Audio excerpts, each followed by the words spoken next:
अक्रूर एक प्रमुख यदुवंशी और कृष्ण के चाचा थे। वे वसुदेव के भाई बताए जाते हैं।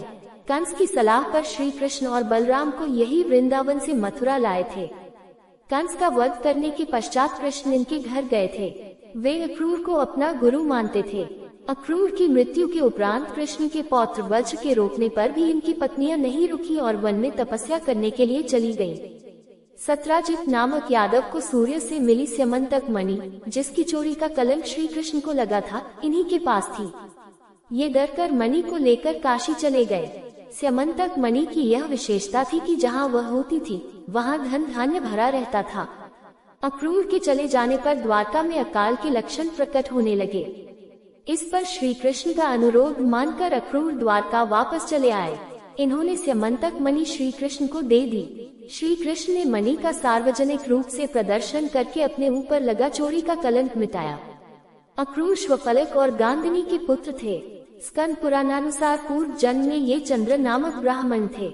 हरिद्वार निवासी देवशर्मा नामक अत्रिकुलोत्पन्न ब्राह्मण के ये शिष्य तथा जामाता थे, जिनकी गुणवती नामक ब्याही थी। मथुरा और वृंदावन के बीच में ब्रह्मह्रद नामक एक स्थान है। श्री कृष्ण ने यहीं पर अक्रूर को दिव्य दर्शन कराए थे।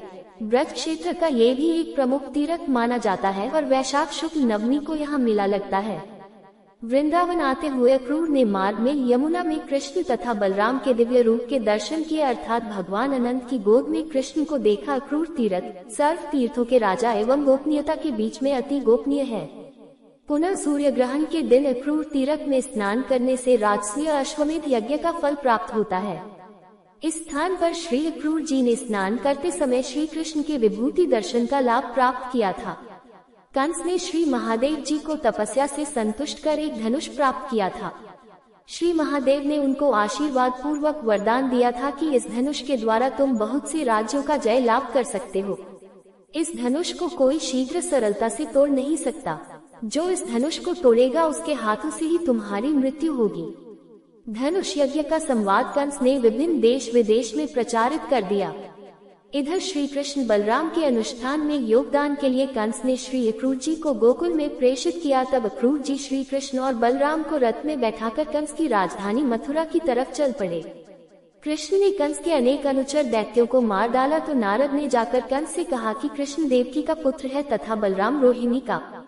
इस प्रकार दोनों ही वसुदेव के पुत्र हैं। कंस ने केशी नामक राक्षस को उसे मार डालने के लिए भेजा।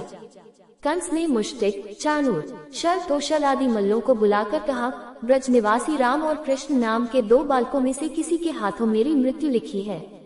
अतः तुम लोग दंगल में घेरे के फाटक पर ही कुवलयापीठ हाथी को रखना, उसी के द्वारा उन्हें मरवा देना। तदनंतर अक्रूर को बुलाकर उसने कहा, आप वसुदेव के दोनों बेटों बलराम तथा कृष्ण को घुमाने के बहाने से यहाँ लिवा लाइए।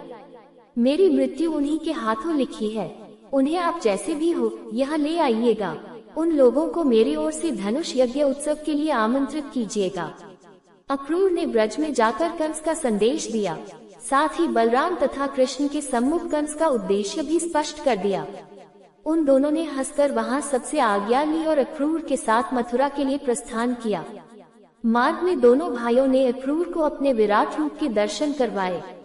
अक्रूर कृतकृत्य हो गए। मथुरा पहुंचकर श्री कृष्ण ने सबके देखते देखते धनुष तोड़ डाला, कंस की सेना को मार डाला और अपने डेरे पर लौट गए। तदनंतर श्री कृष्ण ने अक्रूर को हस्तिनापुर भेजा। अक्रूर ने लौटकर कृष्ण को बताया कि धृतराष्ट्र पांडवों के प्रति अन्याय करते हुए अपने बेटों को रोकने में असमर्थ थे। धृतराष्ट्र को समझाना भी असंभव था। कुंती